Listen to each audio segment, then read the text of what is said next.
اسلام کی تاریخ انتہائی دردناک ہے۔ حضرت مولا کائنات رضی اللہ تعالی عنہ کو ابن ملجم نامی بدبخت نے جو ہے وہ تلوار کا وار کر کے جو زہر میں بجھی ہوئی تھی شہید کیا ہے۔ تو یہ بغض اور دشمنی رکھنے والے لوگ تھے جو زمانے میں موجود تھے۔ ایک طرف ایسے تھے جو الہ اور معبود کہتے تھے، اور آپ جانتے ہیں کہ حضرت علی المرتضیٰ رضی اللہ تعالی عنہ کی قبر لوگوں کی نظر سے چھپا کے بنائی گئی، اس ڈر سے کہ لوگ آپ کی قبر کو اکھیڑ نہ دیں، کیونکہ خارجی اس قدر جو ہے وہ زور آور ہو گئے۔ اسلام کی تاریخ دردناک ہے۔ حضور علیہ السلام فرماتے ہیں جتنے دکھ مجھے دیے گئے کسی کو نہیں دیے گئے، کسی نبی کو نہیں پہنچے۔ حضرت صدیق اکبر رضی اللہ تعالیٰ عنہ کی 2 سال 2 ماہ 8 دن دور خلافت آپ کا زمانہ دیکھیں، ٹکنے نہیں دیا گیا، سازشیں مصائب اعلان۔ حضرت سیدنا عمر رضی اللہ تعالیٰ عنہ کو شہید کیا گیا۔ حضرت عثمان غنی رضی اللہ تعالیٰ عنہ پہ 40 دن پانی بند رکھا گیا اور پھر انہیں شہید کیا گیا۔ حضرت مولا کائنات شہید کیے گئے۔ حضرت امام حسن کو زہر دیا گیا۔ حضرت امام حسین کو بچوں کے سامنے ذبح کر دیا گیا۔ حضرت امام اعظم ابو حنیفہ کی وفات جیل میں ہوئی ہے۔ امام احمد بن حنبل کے بدن پہ اتنے کوڑوں کے نشان تھے کہ جب قمیض اٹھاتے تھے تو ہر جگہ کوڑوں کے نشان ہی نظر آتے۔ امام مالک کو مدینے کی گلیوں میں گدھے کے اوپر بٹھا کے کالا منہ کر کے وقت کے حاکم نے پھرایا۔ حضرت مجدد الفسانی علیہ رحمہ کو گوالیار کے قلعے میں جو ہے وہ قید کیا گیا۔ علامہ فضل حق خیر آبادی کو جزیرہ انڈمان کالے پانیوں کی سزا دی گئی۔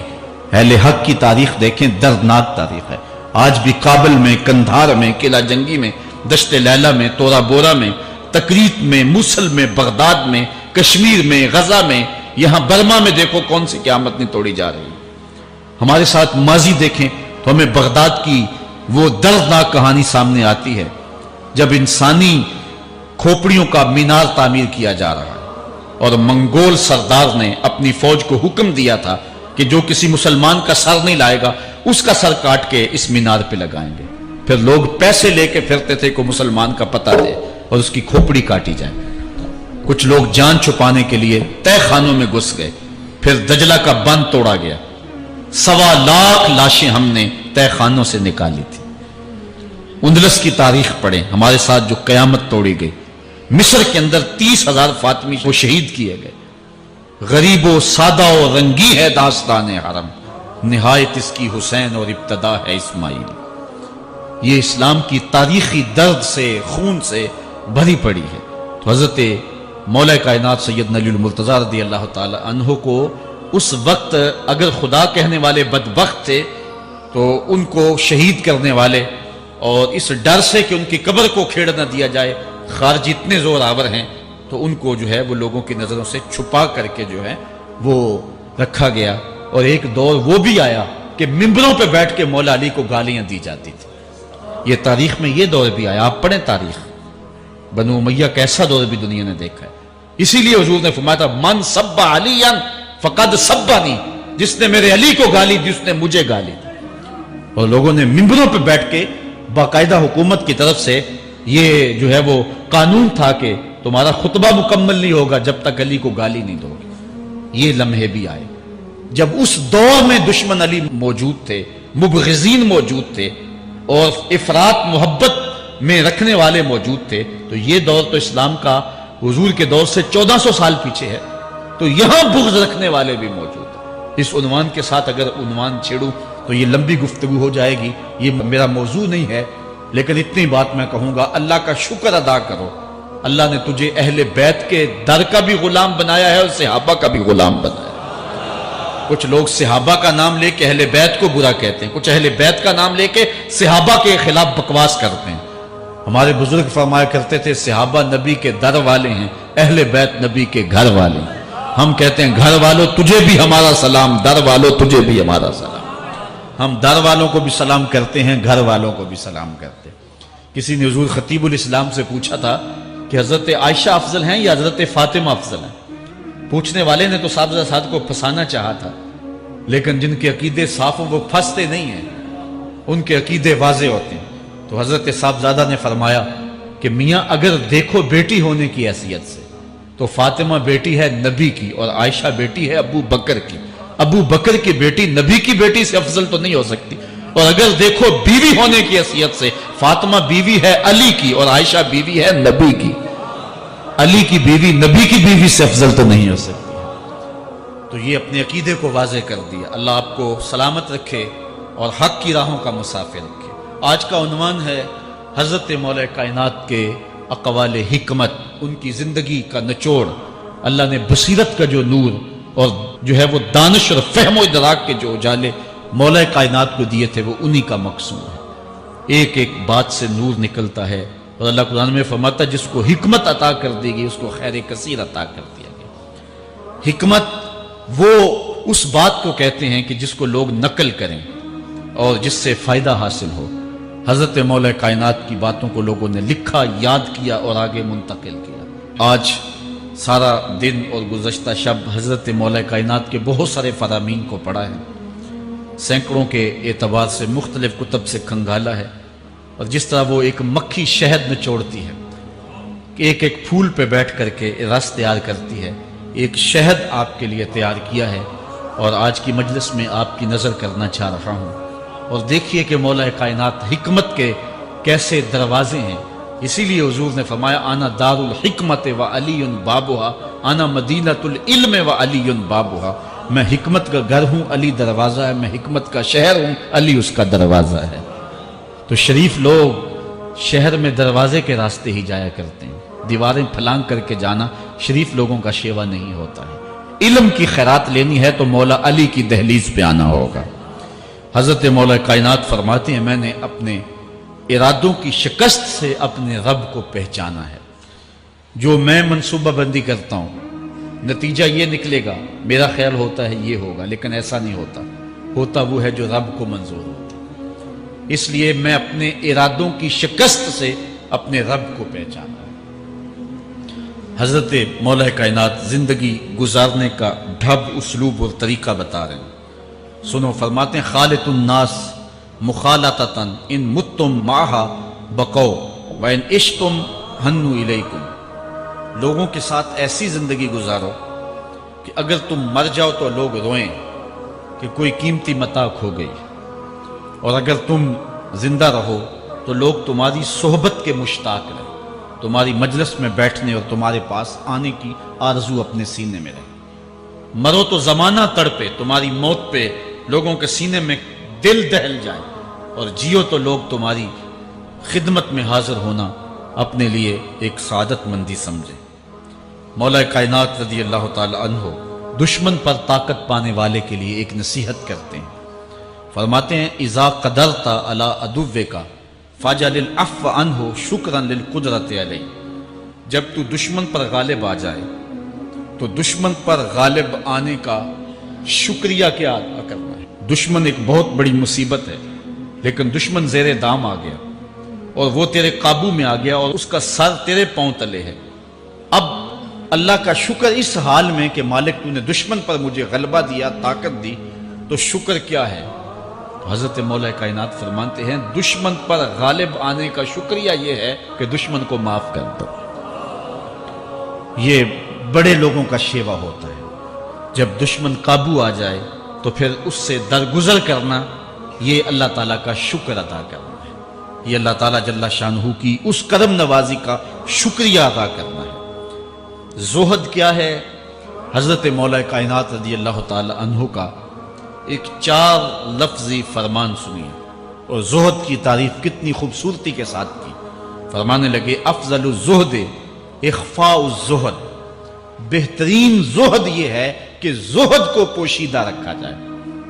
بہترین زہد یہ ہے کہ زہد کو پوشیدہ رکھا جائے. ہم تو اپنی عبادتوں، اپنی نیکیوں، اپنی سماجی خدمات کے اشتہار چھپواتے ہیں نا. وہ کسی زمانے میں ہم سنتے تھے نیکی کر دریا میں ڈال، اور اب کہتے ہیں نیکی کر اخبار میں ڈال. یہاں زہد، ترک دنیا، اللہ تعالیٰ کی عبادت کا جو ذوق بندے کو نصیب ہوتا ہے، وہ بہترین اور افضل زہد کیا ہے؟ کہا زہد کو پوشیدہ رکھنا، یہ افضل زہد ہے. حضرت مولا کائنات کا ایک اور فرمان سنیے اشرف الغنا ترک المنا. بہترین دولت مندی کیا ہے؟ جس کے پاس مربے زیادہ ہیں، جس کے پلازے زیادہ ہیں، جس کا بینک بیلنس زیادہ ہے، جس کے پاس جو ہے وہ بہت ساری دولتیں ہیں، سونا اور چاندی کے انبار ہیں، کون سب سے زیادہ دولت مند ہے؟ افضل دولت مندی کیا ہے؟ تو حضرت مولا کائنات فرماتے ہیں کہ افضل دولت مندی یہ ہے کہ آرزویں ترک کر دی جائیں، ورنہ کھرب پتی بھی بندہ ہوگا تو اس کو چین نہیں آئے گا، قرار نہیں آئے گا، حل من مزید اس کی تباہ میں ہوگا۔ چونکہ آنکھیں نہیں رجتی، پیٹ بھر جاتا ہے، آنکھیں نہیں بھرتی۔ کوزائے چشم حریصاں پر نشد، تا صدف کانے نشد پر در نشد۔ اس لیے حضرت مولا کائنات فرماتے ہیں بہترین غنا اور دولت مندی کیا ہے کہ بندے کی آرزویں ختم ہو جائیں۔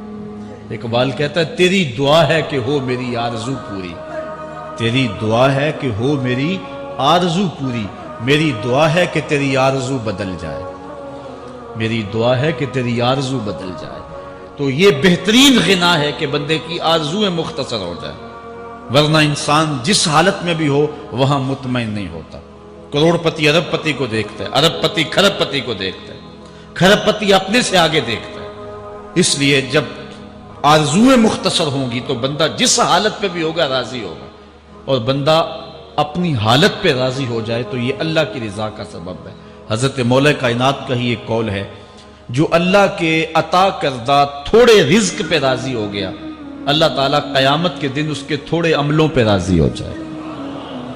یہ اللہ کی کرم نوازیوں کے رنگ ہے۔ حضرت مولا کائنات کی ایک اور حکمت آمیز بات سنیں، فرما رہے ہیں سیئات تسوء کا خیر عند اللہ من حسنۃ توجب کا، وہ برائی جو تجھ کو پریشان کر دے، دکھی کر دے، اذیت میں مبتلا کر دے، وہ گناہ جو تیرے ضمیر پہ بوجھ بن جائے، تو اپنے آپ کو حقیر سمجھنے لگ جائے، چھوٹا سمجھنے لگ جائے، گناہگار سمجھنے لگ جائے، جس برائی سے تجھے دکھ پہنچے وہ اس نیکی سے بہت اچھا ہے وہ تیرا برائی کرنا جو تجھے تکبر میں مبتلا کر دے۔ جس نیکی سے تو متکبر ہو جائے، انسان کو انسان نہ سمجھے، مخلوق کو کیڑے مکوڑے سمجھے، اپنے سجدوں پہ ناز کرے، ان سجدوں سے وہ برائی بہتر ہے جو تیرے اندر عجز پیدا کر دے، تیرے اندر نرمی پیدا کر دے، تیرے اندر جو ہے وہ ایک رقت پیدا کر دے۔ وہ برائی جو ہے وہ اس نیکی سے بہتر ہے۔ حضرت مولا کائنات کا ایک اور فرمان دیکھیے، لا غنا کل عقل ولا فقر کل جہل ولا میراث کل ادب ولا ظہیر کل مشاورہ۔ کتنی خوبصورت باتیں ارشاد فرمائیں۔ فرمایا عقل جیسی دولت کوئی نہیں، عقل جیسی دولت کوئی نہیں ہے، اور جہالت جیسی غربت کوئی نہیں ہے۔ جو شخص جاہل ہے وہ کروڑوں میں بھی کھیلتا ہے تو وہ غریب ہے۔ اللہ نے عقل کا چراغ دیا ہے تو اس کے پاس دولت نہیں بھی ہے تو عقل بہت بڑی دولت ہے۔ تیسری بات، ولا میراث کل ادب، اور ادب جیسی وراثت کوئی نہیں۔ ایک بندے کو ادب کی دولت مل گئی تو اس کو سب کچھ مل گیا۔ آج جس دور میں ہم جی رہے ہیں، اس دور میں ہم سے ادب چھینا جا رہا ہے، بڑی باریک سازشیں ہو رہی ہیں، آنکھوں سے حیا نکالا جا رہا ہے، بوڑھوں کا، بزرگوں کا۔ یہ ماہ رمضان کا کتنا حیا ہوا کرتا تھا، اگر کوئی بدقسمتی سے روزہ نہیں رکھتا تھا تو وہ سامنے کبھی کھاتا ہی نہیں تھا، اسے رمضان کا حیا مارتا تھا۔ لیکن آج لوگ کھلے بندوں نہیں کھا رہے، حیا ہی اڑ گیا آنکھوں سے۔ اس طرح اہل بیت کا حیا آنکھوں سے نکل گیا، اصحاب رسول کا حیا آنکھوں سے نکل گیا، نبی کا حیا لوگوں کی آنکھوں میں نہیں رہا۔ بے ادبی کو فروغ ہے، اور نبی کے بارے میں ایسی ڈٹائی سے بات کرتے ہیں جس طرح عام آدمی ہو گئے۔ یہ بے حیائی کا اور بے ادبی کا دور ہے، جبکہ ادب ایک بہترین وراثت ہے۔ اگر آپ مجھے پوچھیں کہ دین کیا ہے، ایک تو ہے کہ 3 گھنٹے کا واز کیا جائے کہ دین یہ ہے، اور ایک ہے کہ 2 لفظوں کے اندر بتایا جائے دین کیا ہے۔ تو اگر 2 لفظوں میں بتانا چاہوں تو اقبال کا لہجہ ادار لینا پڑے گا۔ اقبال کہتا ہے دین سراپا سوختن اندر طلب، انتہائش عشق آغازش ادب۔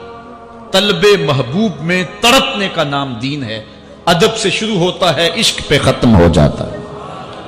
جس دین میں ادب نہیں ہے وہ دین نہیں، چاہے صحابہ کا ادب نہیں، چاہے اہل بیت کا ادب نہیں، چاہے انبیاء کی ذوات کا ادب نہیں، چاہے والدین کا ادب نہیں، دین نام ہی ادب کا ہے۔ تو یہ دولت اس وقت چھینی جا رہی ہے۔ اور بڑی تیزی کے ساتھ قوم کے اندر بے ادبی کو فروغ دیا جا رہا ہے۔ نئی نسل کی حفاظت کریں، اپنی اولاد کو محفوظ کر لیں، ان کے عقیدوں کی صحت کا انتظام کریں، کہیں ایسا نہ ہو کہ ان کی زبان لمبی ہو جائے اور ولیوں پر، نبیوں پر اور حضور علیہ الصلوۃ والسلام کے اصحاب پر اور حضور کی آل پر وہ زبانیں تان کھولیں، اور جس کو جو ہے وہ استنجے کا بھی پتہ نہیں ہے وہ انبیاء کے علم پہ گفتگو کر رہا ہے۔ شرم نہیں آتی کس کا علم تول رہے ہو، کس کی ذات کو ناپ رہے ہو؟ ڈٹھے ورق قرآن دے پھول سارے، تیری شان جیا نہیں کوئی ہو ڈٹھا، تیری شان دا کرے مقابلہ جیڑا ان عاشقاں اصلی چور ڈٹھا۔ کوئی نور آکھے کوئی بشر آکھے، پیندہ رات دینے ایہو شور ڈٹھا، اللہ والیاں گل مکا دیتی تساں ہور ڈٹھا اساں ہور ڈٹھا۔ تم نے پتہ نہیں کس کو دیکھا ہے جو سکی بیٹی کو بھی نہیں بخشوا سکتا، گلا پھاڑ پھاڑ کے کہا جاتا ہے نبی سکی بیٹی کو نہیں بخشوا سکتا۔ اور میاں تم بخشوانے کی بات کرتے ہو، نبی تو کہہ رہا ہے فاطمہ تو جنتی عورتوں کی سردار، وہ تو جنتیں بانٹ رہے ہیں، وہ تو جنتیں وراثت میں دے رہے ہیں۔ تو ادب پہلا کرینہ ہے محبت کے کرینوں میں، اس لیے کہا کہ ادب جیسی میراث کوئی نہیں، ولا ظہیرہ کل مشاورہ، اور مشورے جیسا مددگار کوئی نہیں۔ آپ کے پاس بڑے اسلحے ہیں، بڑی تلواریں ہیں، بڑے تعلقات ہیں لوگوں کے ساتھ، لیکن اچھا مشورہ یہ سب سے اچھا مددگار ہے آپ کا۔ حضرت مولا کائنات کا ایک اور قول سنیے، نفس المرء خطاہ الی اجلہ، آپ فرماتے ہیں کہ آدمی کی یہ جو سانسیں نکل رہی ہیں یہ موت کی طرف اٹھتے ہوئے قدم ہے۔ دوسری سانس تب آتی ہے جب پہلی ختم ہو جاتی، تو پہلی سانس کی موت، دوسری سانس کی زندگی۔ وہ کیا کسی نے کہا زندگی نام ہے مر مر کے جیے جانے کا، یہ ایک بار ہم ایک سانس کو کاٹتے ہیں تو دوسری سانس آتی ہے، جب تک پہلی سانس موجود ہے دوسری نہیں آئے گی۔ تو حضرت مولا کائنات فرماتے ہیں یہ موت کی طرف اٹھتے ہوئے قدم ہے۔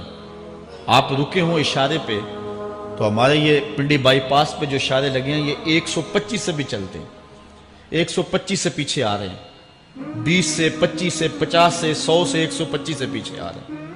حضرت مولا کائنات فرماتے ہیں جو چیز شمار کی جاتی ہو وہ بالآخر ختم ہو جاتی ہے، تو گنتی جب الٹی چلتی ہے تو بہت جلد کام زیرو پہ آ جاتا ہے، اور زیرو پہ پہنچنا ہی موت ہے۔ تو زندگی کی یہ سانسیں یہ الٹی چل رہی، اور میں اور آپ لمحہ لمحہ موت کے قریب ہو رہے ہیں۔ ہم جو ہے وہ اپنی زندگی کی سالگرہ منا رہے ہیں، ہم کہتے ہیں کہ ہم اتنے بڑے ہو گئے، میاں بڑے نہیں ہوئے، چھوٹے ہو گئے، موت بالکل قریب آ گئی۔ اللہ اکبر۔ حضرت مولا کائنات معیشت کے اصول بھی بیان کر رہے ہیں، ما اعلی من اقتصد، جو میانہ روی سے چلتا ہے کبھی بھی کنگال نہیں ہوتا۔ اب ہر شخص کی آرزو ہے کہ میری دولت بڑھ جائے، میرے پاس پیسے کافی ہوں، میں آسودہ زندگی گزاروں۔ اس کا طریقہ کیا ہے؟ جھوٹی قسمیں، چالاکی، 2 نمبر مال بیچنا، ٹیکس چوری کرنا، بجلی چوری کرنا، گیس چوری کرنا، کیا طریقہ ہے پیسے بچانے کا؟ مولا کائنات سے پوچھیں، مولا علی سے پوچھیں۔ مولا علی فرماتے ہیں استنزل الرزق بالصدقہ، صدقہ دیتے جاؤ رزق بڑھتا چلا جائے گا، جو کماتے جاؤ اس میں کچھ حصہ رکھ لو اللہ کی راہ، صدقہ دیتے جاؤ گے تمہارا رزق بڑھتا چلا جائے گا۔ اچھا حضرت مولا کائنات کا ایک اور قول دیکھیے اور اس کا حسن دیکھیے، من ظن بک خیرا فصدق ظنہ، جو تیرے بارے میں اچھا گمان کرے تو اس کے گمان کو سچائی کر دے۔ تو وہ نہیں ہے جو کوئی تیرے بارے میں گمان کر رہا ہے، لوگ تجھے اچھا سمجھتے تو اچھا نہیں ہے، تو اچھا بن جا تاکہ لوگوں کا گمان ٹھیک ہو جائے۔ اعلی حضرت عظیم البرکت امام احمد رضا خان فاضل بریلوی علیہ رحمہ، آپ کے بارے میں لوگوں کا گمان تھا کہ حافظ قرآن ہے، آپ حافظ نہیں تھے، تو آپ کے بارے میں یہ گمان پیدا ہو گیا کہ یہ حافظ ہے۔ تو رمضان کا موسم آیا تو کسی نے کہا حضرت اس مرتبہ آپ ہی سنا دیں، تو اعلی حضرت نے سوچا یہ میرے بارے میں اچھا گمان کرتے ہیں، چلو حافظ بانی جاتے ہیں۔ اعلی حضرت نے قرآن 1 مہینے میں حفظ کیا، دن کو پڑھتے تھے شام کو سنا دیتے تھے کہ جو لوگوں کا گمان ہے میں اس کے مطابق ہی ہو جاؤں۔ اچھا گمان کی کہانی سنیے، صحیح حدیث میں آتا ہے اور حدیث قدسی ہے، رب کہتا ہے میرا بندہ میرے بارے جو گمان کرتا ہے میں ایسے ہی ملوں گا۔ اس لیے اپنے رب کے بارے میں اچھا گمان کرنا چاہیے کہ ہمارا رب ہمیں معاف کر دے گا اور ہمارے گناہوں سے درگزر فرمائے گا۔ حضرت مولا کائنات کا ایک اور حکمت آمیز جملہ سماعت کیجئے، من عظم صغار المصائب ابتلاہ اللہ بکبارہا۔ چھوٹی سی مصیبت آ جائے جو بندہ واویلا شروع کر دے، مصیبت آ گئی، چھوٹی سی بیماری آئے تو شور کرے، چھوٹی سی مصیبت آئے تو شور کرے، اللہ اس کو پھر بڑی مصیبت میں مبتلا کر دیتا۔ جہاں ضرورت نہیں ہے وہاں اظہار کی کیا ضرورت؟ بیماری ہے تو ڈاکٹر کو بتاؤ، بندے کو بتانے کا کیا فائدہ؟ ہمارے ایک دوست ہیں کہ وہ کہتے ہیں کہ پہلے اگر کسی سے پوچھتے تھے نا کہ کیا حال ہے تو وہ کہتا تھا شکر ہے، اور آج کسی سے پوچھے تو وہ کہتا ہے شوگر ہے۔ یعنی اللہ تعالیٰ جل شانہ نے اگر تمہیں کسی ابتلا میں مبتلا کر دیا ہے تو اس کا شور، اس کا واویلا نہ کرو۔ جو چھوٹی مصیبت پر واویلا کرے گا اللہ پھر اس کو بڑی مصیبت میں مبتلا کر دے گا۔ حضرت مولا کائنات کا ایک اور حکمت آمیز جملہ سماعت کیجئے، آپ فرماتے ہیں زندگی گزارنے کا گر اور طریقہ، فرماتے ہیں عظم الخالق عندک یصغر المخلوق فی عینک۔ اگر تیری نظر میں خالق بڑا ہوگا تو پھر مخلوق چھوٹی ہو جائے گا۔ اگر اللہ کی عظمت کا تجھے لحاظ ہے کہ وہ بہت عظیم ہے تو پھر مخلوق کی پرواہ نہیں ہوگی۔ حضرت مولا کائنات رضی اللہ تعالیٰ عنہ فرماتے ہیں کہ ایک باندی کے ہاتھ کے اندر خنزیر کی انتڑیاں ہوں، میں دنیا کو اتنی نظر سے بھی نہیں دیکھتا۔ تو یہ انسان اللہ کی عظمتوں کا اور اللہ کی شانوں کا جب لحاظ اسے ہوتا ہے تو پھر دنیا اس کی نظر میں جو ہے وہ کوئی قدر و قیمت نہیں رکھتی۔ ایک روایت میں آتا ہے جس کو اللہ نے قرآن دیا اور اس نے دنیا داروں کو دیکھا رشک کی نظر سے کہ ان کو دولت دی گئی، ان کو فلاں دیا گیا، میں تو بہت پیچھے رہ گیا۔ قد حقر ما آتاہ اللہ، اس نے اللہ کی عطا کو حقیر جانا۔ وہ میاں انہیں دولت دی گئی ہے، رب نے تجھے اپنا قرآن عطا کیا، تو پھر جو ہے وہ تو حقیر تو نہیں ہے، تجھے تو اعلیٰ چیز عطا کر دی گئی ہے۔ تو جس نے اللہ کی عظمت اور خالق کی عظمت کا اقرار کیا پھر مخلوق اس کی نظر میں کوئی حیثیت نہیں رکھتی ہے۔ کن فی الفتنۃ کابن اللبون لا زہر فیرکب ولا درع فیحلب۔ جب فتنے دنیا پہ پھیل جائیں تو مولا کائنات نصیحت کرتے ہیں پھر زندگی کیسے گزارنی۔ یہ دور بھی فتنوں کا دور ہے۔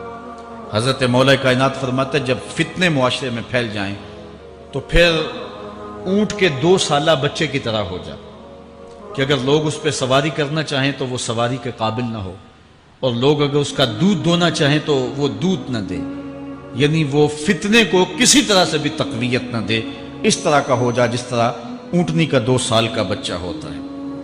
حضرت مولا کائنات فرماتے ہیں من حاسب نفسہ رابحا ومن غفل عنہا خاسرا ومن خاف آمنا ومن اعتبر ابصر ومن ابصر فاہم ومن فاہم عالم۔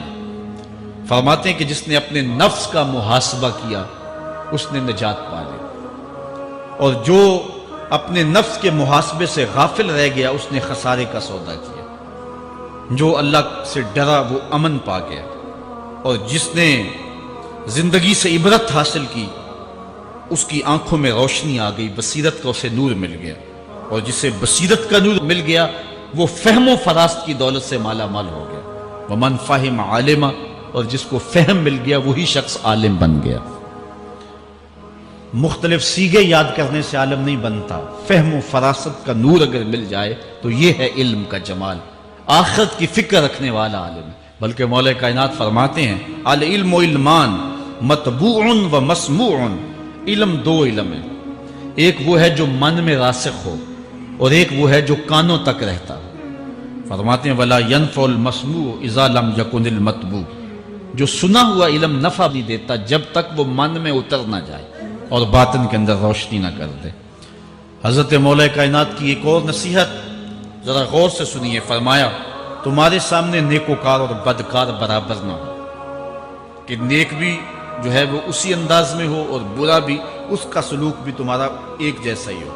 ایسا کرنے سے نیکوں کی ہمت پست ہو جائے گی اور خطاکار اور بھی شوخ ہو جائیں گے۔ ہر آدمی کو وہ مقام دینا چاہیے جس کا وہ اپنے عمل کے اعتبار سے مستحق ہے۔ اصل خرابی ہوئی تب ہے ہمارے آراس میں، ہماری محافل نعت میں، ہماری مجالس میں وہ لوگ مہمان خصوصی بنے جن کے پاس دولت زیادہ تھی، چاہے کردار کے لحاظ سے وہ کتنے ہی پست کیوں نہ ہو، اور جن کے پاس دولت نہیں ہے چاہے وہ کردار کے اعتبار سے جتنے مرضی بلند کیوں نہیں ہے، انہیں عزت کی مسند پہ نہیں بٹھایا گیا۔ میں نے اپنی ان آنکھوں سے گجرانوالہ کے ایک اسٹیج پہ دیکھا کہ ایک محفل نعت تھی اور ایک بوڑھا شخص سفید ریش، وہ اسٹیج پہ شوق میں کہ میں نعت خانوں کو قریب سے دیکھوں، وہ آ کے بیٹھ گیا اور منتظمین نے جو ہے وہ سیکورٹی کو حکم دیا اس بابے کو اٹھاؤ اور اس کو جو ہے وہ نیچے کرو۔ یعنی لوگوں کی قدر و منزلت ان کے دولت کے قد کے مطابق کی جاتی۔ جو کل شراب خانے میں مہمان خصوصی تھا آج وہ محفل نعت میں مہمان خصوصی ہے۔ جو جتنا بڑا ڈاکو ہے اتنا ہی بڑا جو ہے وہ عزت پاتا ہے۔ کیوں؟ دین میں تو عزت ان کو ہونی چاہیے جو دیندار۔ ان اکرمکم عند اللہ اتقاکم، جو سب سے زیادہ متقی ہوگا اللہ کے نزدیک وہی عزت والا ہوگا۔ تو ایک بندے کو دنیا میں بھی عزت ہے اور مصلی اور محراب اور جو ہے وہ عرس اور پیر خانے میں بھی اس کو عزت ہے، تو پھر یہ حوصلہ شکنی ہے تقوی والوں کی۔ حضرت مولا کائنات فرماتے ہیں اور خطا کار اور بھی شوق ہو جائے گا۔ بلکہ ہم نے جو انداز اختیار کیا ہوا ہے، ایک شعر پڑھتے ہیں ہمارے نعت خاں کہ چلو دربار نبی میں چلیں، کھوٹے سکے بھی جہاں پہ چلتے ہیں، اور پھر جو ہے وہ سارے لوگ نوٹ پھینک رہے ہوتے ہیں۔ شرابی بھی نوٹ پھینک رہا ہے، جوا کھیلنے والا بھی پھینک رہا ہے، جس نے رشوت سے پیسے کمائے وہ بھی پھینک رہے ہیں اور خوش ہو رہے ہیں کہ کھوٹے سکے بھی وہاں چلتے ہیں۔ جبکہ ان اللہ طیب ولا یقبل الا الطیب، حدیث میں آتا ہے اللہ فرماتا ہے کہ اللہ طیب ہے اور پاکیزہ کے علاوہ قبول ہی نہیں کرتا۔ من غش فلیس منا، جو ملاوٹ کرے وہ ہم سے نہیں ہے۔ اور یہاں کھوٹے سکے بھی چلائے جا رہے ہیں، اور پھر جتنے بھی کھوٹے سکے ہیں وہ نوٹ پھینک رہے اور ایسے ایسے پھینک رہے اور خوش ہو رہے ہیں کہ یہ تو کچھ بھی نہیں ہے۔ حرام سے کمائے، حلال طریقے سے کمائے، جس طریقے سے کمائے کوئی فرق نہیں پڑتا۔ نہیں، حضرت مولا کائنات نے زندگی کے گر سکھائے، فرماتے ہیں کہ نیکوکار اور بدکار تمہاری نظروں میں برابر نہ ہو۔ ایسا کرنے سے نیکوں کی ہمت پست ہو جائے گی اور خطا کار اور بھی شوق اور گناہ میں دلیر ہو جائیں گے۔ ہر آدمی کو وہ مقام دو جو عمل کے اعتبار سے اس کا مقام بنتا ہے۔ لیکن اس دور کے اندر تو جو حال ہو گیا ہے، بلکہ حضرت مولا کائنات اس بات کو پہلے بھام کے ارشاد فرمایا، لوگوں کا عجیب حال ہے، بدکاری کو اعلیٰ نسب کا نشان سمجھتے ہیں اور پاک دامنی کو تعجب خیال کرتے ہیں، گویا اسلام کے لباس کو الٹا پہن لیا ہے لوگوں۔ جو رخ سیدھا ہونا چاہیے تھا اس کو الٹا کر دیا، جو الٹا ہونا چاہیے اس کو سیدھا کر دیا۔ حضرت مولا کائنات کا ایک اور قول بھی سنیے، تھوڑا سا شک بھی دین بگاڑ دیتا ہے۔ دین کے اندر شک نہیں کرنا چاہیے، دین جو ہے وہ یقین کا نام ہے۔ علامہ اقبال نے ایک بڑی خوبصورت اس وقت بات کہی تھی جب شکوک جنم لے رہے تھے کہ سن ہے تہذیب حاضر کے غلام، غلامی سے بدتر ہے بے یقینی، غلامی سے بدتر ہے بے یقینی۔ آج بے یقینی پھیلا دی گئی ہے معاشرے کے اندر، اور قوم جو ہے وہ بالکل جو ہے وہ یقین کی اس دولت پہ جو ہے وہ قانے نہیں ہے۔ اور فرمایا مولا کائنات نے تھوڑا سا شک بھی دین بگاڑ دیتا ہے۔ اور پھر دوسرا قول بھی سنیے، تھوڑی سی دنیا بھی آخرت برباد کر دیتی۔ یہاں دنیا سے مراد کیا ہے؟ دولت، کاروبار نہیں، چیز دنیا از خدا غافل بدن۔ مرشد اقبال رومی کہتے ہیں دنیا کیا ہے؟ خدا سے غافل ہو۔ خدا سے غافل جو شے کر دے، وہ دولت ہو، وہ کاروبار ہو، وہ بیوی ہو، وہ بچے ہوں، وہ دنیا ہے۔ اور دنیا تھوڑی بھی ہو آخرت کی بربادی کا سبب ہے۔ حضرت مولا کائنات فرماتے ہیں پرہیزگاری کے سوا علم درست نہیں ہوتا اور طمع کی موجودگی میں دین سلامت نہیں رہ سکتا۔ اگر میرے اندر لالچ ہے تو میں یہاں ممبر پہ بیٹھ کے حق نہیں بول سکتا۔ اگر میرے اندر لالچ ہے تو میں اسمبلی میں بیٹھ کے حق نہیں بول سکتا۔ جب طمع ہو تو پھر دین سلامت نہیں رہتا، اور جب طمع نہ ہو تو بندہ سولی پہ چڑھ کے بھی حق ہی بولتا ہے۔ دوواں گلاں وچوں 10 درویشا، میرے حضور کی عالم فرماتے ہیں دوواں گلاں وچوں 10 درویشا، تینوں کیڑی گل کو بھولی، عالم اوپر ممبر بولے عاشق اوپر سولی۔ جب تک تھوڑی طمع بھی انسان کے اندر ہے تو بندہ پھر اس کا دین سلامت نہیں رہ سکتا. دین سلامت. مولا کائنات سیدنا علی المرتضی رضی اللہ تعالی عنہ حضور کے سکے چچا جناب ابو طالب کے فرزند ارجمند ہیں. عمر میں حضور سے 30 سال چھوٹے ہیں.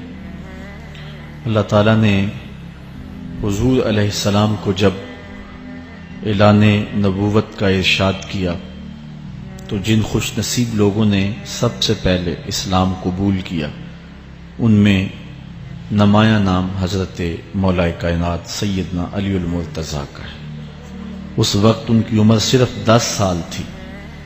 بچوں میں سب سے پہلے اسلام قبول کرنے کا شرف انہیں نصیب ہوا. آقا کریم علیہ السلام کے چچا زاد بھائی تھے، لیکن ایک موقع پہ حضور نے ان کو ارشاد کیا انت اخی فی الدنیا والآخرہ، اے علی تو میرا دنیا میں بھی بھائی ہے اور آخرت میں بھی بھائی ہے.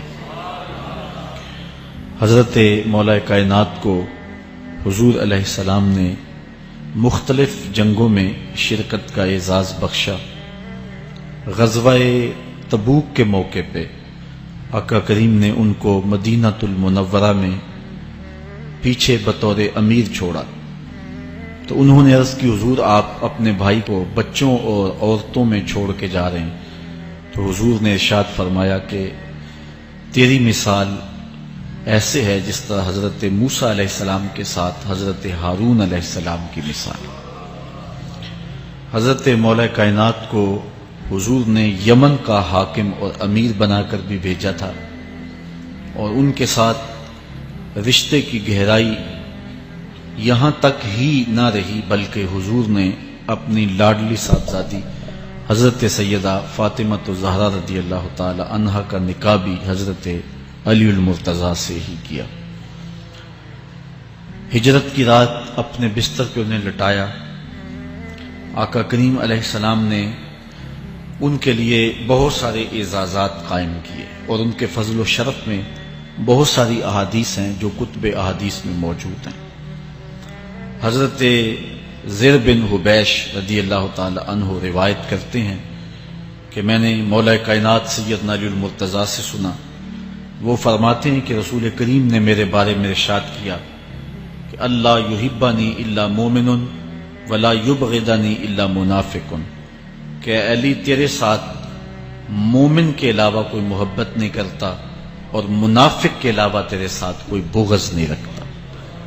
حضرت علی المرتضی فرماتے ہیں کہ اگر میں کسی مومن کی ناک پر تلوار بھی ماروں تو وہ میرے ساتھ بغض نہیں رکھ سکتا، اس لیے کہ میرے رسول نے فرمایا. اور اگر میں کسی منافق کے سامنے دنیا کے سارے خزانے ڈھیر کر دوں وہ میرے سے پھر بھی محبت نہیں کر سکتا. حضرت مولا کائنات رضی اللہ تعالی عنہ اللہ اور اس کے رسول کے محبوب تھے. غزوہ خیبر کے موقع پہ حضور نے ارشاد فرمایا، حضرت سہل بن سعد سے روایت مروی ہے، لَأُعْطِيَنَّ هَذِهِ الرَّايَةَ غَدًا رَجُلًا يَفْتَحُ اللَّهُ عَلَى يَدَيْهِ يُحِبُّ اللَّهَ وَرَسُولَهُ وَيُحِبُّهُ اللَّهُ وَرَسُولُهُ. فرمایا کہ یہ کل میں اس شخص کے ہاتھ میں پرچم دوں گا کہ جو اللہ اس کے رسول سے پیار کرتا ہے اور اللہ اس کا رسول اس سے پیار کرتے ہیں، اور اللہ اس کے ہاتھوں سے فتح عطا کرے گا. کہتے ہیں اگلے دن ہر شخص کے سینے میں دل مچل رہا تھا کہ حضور ہمارا انتخاب کریں اور جھنڈا ہمیں عطا کر دیں. لیکن فرماتے ہیں کہ حضور نے ارشاد فرمایا این علی ابن ابی طالب، علی بن ابی طالب کہاں ہے؟ تو ہم نے عرض کی کہ حضور ان کی آنکھوں میں آشوب ہے. فرمایا انہیں بلاؤ. بلایا گیا تو حضور نے اپنا لعاب دہن مولا علی کی آنکھوں میں لگا دیا، بیماری دور ہو گئی، اور پھر حضور نے ان کے ہاتھ میں جھنڈا دیا اور اللہ نے اسی دن ان کے ہاتھوں میں فتح عطا فرما دی. حضرت زید بن ارقم رضی اللہ تعالی عنہ سے روایت مروی ہے، اس کو تھوڑے سے الفاظ کے فرق کے ساتھ حضرت برا بن عازب نے بھی روایت کیا. ترمذی میں یہ حدیث ہے، اور یہ کسی ایک صحابی سے مروی نہیں ہے. اس حدیث کی شہادت 30 صحابہ نے دی ہے. بعض علماء نے لکھا ہے کہ یہ حد تواتر تک پہنچتی ہے. اور یہ صحیح ترین حدیث ہے. 30 صحابہ نے یہ حدیث حضور علیہ السلام سے سنی اور اس کی گواہی دی. حضرت زید بن ارقم رضی اللہ تعالیٰ عنہ روایت کرتے ہیں کہ حضور نے ارشاد فرمایا من کنت مولا فعلی مولا، جس کا میں مولا ہوں اس کا علی مولا ہے. حضرت عمران بن حسین روایت کرتے ہیں کہ حضور نے مولا کائنات سیدنا علی المرتضیٰ کے بارے میں ارشاد کیا ان علی منی وانا منہ فہو ولی کل مومن، علی مجھ سے ہے اور میں علی سے ہوں اور وہ ہر مومن کا ولی ہے. حضرت ام سلمہ کہتی ہیں کہ میں نے حضور سے سنا ارشاد فرماتے تھے لا یحب علی منافق ولا یبغضہ مومن، علی سے منافق پیار نہیں کرتا اور مومن بغض نہیں رکھتا. اور ایک حدیث میں حضور نے فرمایا من سب علی فقد سبنی، جس نے علی کو گالی دی اس نے مجھے گالی دی. حضرت مولا کائنات رضی اللہ تعالی عنہ کے حوالے سے ایک فرمان سن لیجئے اور میں اپنے مضمون کی طرف آتا ہوں. حضرت مولا کائنات کی ذات کو حضور نے معیار بنایا. مسند امام احمد بن حنبل میں روایت ہے، مشقات میں روایت ہے، نہج البلاغہ میں اور باقی کتابوں میں کہ حضرت علی المرتضیٰ فرماتے ہیں کہ حضور نے مجھے دیکھ کر کے کہا کہ اے علی تیری مثال حضرت عیسیٰ علیہ السلام کی ہے کہ ان کی وجہ سے ان کے معاملے میں آ کے 2 لوگ برباد ہوئے. ایک وہ لوگ جنہوں نے اتنی محبت کی کہ ان کو ابن اللہ، اللہ کا بیٹا کہہ دیا، وہ بھی برباد ہو گئے. اور دوسرا گروہ وہ کہ جنہوں نے ان کے ساتھ بغض رکھا اور ان کی ماں پہ تہمت لگائی، وہ بھی برباد ہو گئے. حضور نے یہ ارشاد کر کے فرمایا، حضرت علی فرماتے ہیں کہ حضور نے کہا یہلک فی رجلان محب مفرط یکرزنی بما لیس فی، اے علی تیرے معاملے میں بھی 2 لوگ بربادی میں مبتلا ہوں گے. ایک وہ لوگ جو اتنا پیار کریں گے کہ وہ کہیں گے جو تو نہیں ہوگا، اور دوسرے ومبغض یحملہ شنآنی علی ان یبہتنی، اور دوسرے وہ جو تیرے ساتھ بغض رکھیں گے اور بربادی کے راستے پہ چلیں گے. تو دونوں گروہ جو ہیں وہ بربادی کی راہوں کے مسافر ہو گئے. ایک نے محبت کی اور اس قدر محبت کی کہ وہ کہا جو حضرت علی نہیں تھے. حضرت مولا کائنات کے زمانے میں کچھ لوگ آپ کی دہلیز پہ آئے اور کہا یا علی انت ربنا انت خالقنا انت الہنا، اے علی تم ہمارے رب ہو، تم ہمارے خالق ہو، تم ہمارے معبود ہو. تو حضرت علی المرتضیٰ نے فرمایا کہ استغفر اللہ، اللہ تعالیٰ جل شانہ ہی خالق ہے اور وہی مالک ہے اور وہی معبود برحق ہے. انہوں نے پھر یہ بات کہی تو جب تیسری مرتبہ کہا تو حضرت علی نے ان کی گردنیں کاٹ دی. تو یہ آج بھی لوگ موجود ہیں ہمارے ملک میں، ہمارے ضلع میں لوگ ہیں جو علی اللہ کا نعرہ لگاتے ہیں، اور یہ بدترین لوگ ہیں اور معاشرے کی تلچھٹ ہیں، اور یہ محبت میں گمراہ ہو گئے اور انہوں نے حضرت علی المرتضیٰ کو خدا اور الہ کہہ دیا. دوسرا طبقہ ہے جو حضرت علی المرتضیٰ کو الہ اور خدا تو نہیں کہتا لیکن انہیں نبیوں سے افضل مانتا ہے. بلکہ شیخ محدث دہلوی علیہ رحمہ نے تحفہ اثنا عشریہ میں باقاعدہ اس قول کو بیان کر کے اس کی تردید کی ہے کہ جو ایک طبقے کا خیال ہے کہ حضرت جبرائیل علیہ السلام کو نبوت دینے میں غلطی لگ گئی تھی، وہ دینی تھی حضرت علی کو اور دے گئے حضور کو، تو آپ نے اس کا رد کیا ہے. ایک طبقہ نبیوں سے حضرت علی المرتضیٰ رضی اللہ تعالیٰ عنہ کو افضل مانتا ہے، اور یہ طبقہ بہت سارا پایا جاتا ہے. میں نے اپنے ان کانوں سے جو ہے یہ باتیں سنی ہوئی ہیں اور آپ نے بھی سنی ہوئی ہوں گی کہ نبیوں سے حضرت مولا کائنات کو افضل مانتے ہیں، اور یہ بھی گمراہوں کا ٹولہ ہے. تیسرا طبقہ وہ ہے جو نبیوں سے افضل تو نہیں مانتا لیکن معصوم مانتا ہے، یہ گمان کرتا ہے کہ حضرت علی رضی اللہ تعالی عنہ بھی اس شان کے مالک ہیں جو معصومیت کی شان انبیاء علیہ السلام کو دی گئی. یہ 12 امام اور 14 معصوم کا لفظ آپ نے سنا ہوگا. ہمارے جاہل مولوی بھی بول دیتے ہیں بعض کا، معصوم صرف انبیاء کی ذوات ہے. اولیاء اہل بیت محفوظ ہیں، معصوم نہیں ہیں. معصوم صرف ذوات انبیاء ہیں اور یہ انہی کا اعزاز ہے، ان کے علاوہ یہ اعزاز کسی اور کو حاصل نہیں ہو سکتا. چوتھا طبقہ وہ ہے کہ جو حضرت علی المرتضیٰ رضی اللہ تعالی عنہ کو حضرت ابو بکر و عمر رضی اللہ تعالی عنہما سے بھی افضل مانتا ہے۔ خود مولا کائنات نے فرمایا کہ جو لوگ مجھے شیخین سے افضل کہتے ہیں میں ان کے اوپر وہ حد جاری کروں گا جو ایک جھوٹے پہ جاری ہوتی ہے۔ حضرت محمد بن حنفیہ کہتے ہیں جو حضرت مولا کائنات کے بیٹے ہیں کہ میں نے اپنے باپ علی سے پوچھا کہ اس امت میں سب سے افضل شخص کون ہے؟ قال ابو بکر، کہا امت میں سب سے افضل شخص کا نام ابو بکر ہے۔ کہتے ہیں میں نے کہا ثم من، پھر کون؟ قال عمر، تو کہا حضرت عمر رضی اللہ تعالی عنہ۔ تو یہ ان کا اپنا عقیدہ ہے۔ یہ کہا جاتا ہے کہ حضرت علی رضی اللہ تعالی عنہ کا حق غصب کر لیا گیا۔ حضرت علی خود فرماتے ہیں کہ اگر حضور نے میرے بارے خلافت کی وصیت کی ہوتی تو میرے پاس صرف ایک تلوار اور ایک چادر بھی ہوتی تو میں آخر دم تک لڑتا۔ شیر خدا ہو اور اللہ کا رسول وصیت کرے اور وہ چھپ کے بیٹھا رہے، یہ کیسے ہو سکتا ہے؟ تو یہ حفوات ہیں اور یہ اباطیل ہیں اور یہ جو ہیں وہ شر ہے جو معاشرے کے اندر پھیلی ہے۔ مخبر صادق نے پہلے خبر دی کچھ لوگ محبت میں گمراہ ہوں، وَمُبْغِضٌ يَحْمِلُهُ شَنَآنِ عَلَىٰ أَن يَبْهَتَنِ، اور کچھ لوگ جو ہیں وہ بغض میں برباد ہو جائیں۔ ایسے لوگ بھی دھرتی پہ موجود ہیں کہ مولا کائنات کا نام لیا جائے تو ان کو گوارا نہیں ہوتا۔ خود حضرت مولا کائنات کے زمانے میں ایسے لوگ موجود تھے، آپ کو شہید کیا گیا ہے۔ اسلام کی تاریخ انتہائی دردناک ہے۔ حضرت مولا کائنات رضی اللہ تعالی عنہ کو ابن ملجم نامی بدبخت نے جو ہے وہ تلوار کا وار کر کے جو زہر میں بجھی ہوئی تھی شہید کیا ہے۔ تو یہ بغض اور دشمنی رکھنے والے لوگ تھے جو زمانے میں موجود تھے۔ ایک طرف ایسے تھے جو الہ اور معبود کہتے تھے، اور آپ جانتے ہیں کہ حضرت علی المرتضیٰ رضی اللہ تعالی عنہ کی قبر لوگوں کی نظر سے چھپا کے بنائی گئی، اس ڈر سے کہ لوگ آپ کی قبر کو اکھیڑ نہ دیں، کیونکہ خارجی اس قدر جو ہے وہ زور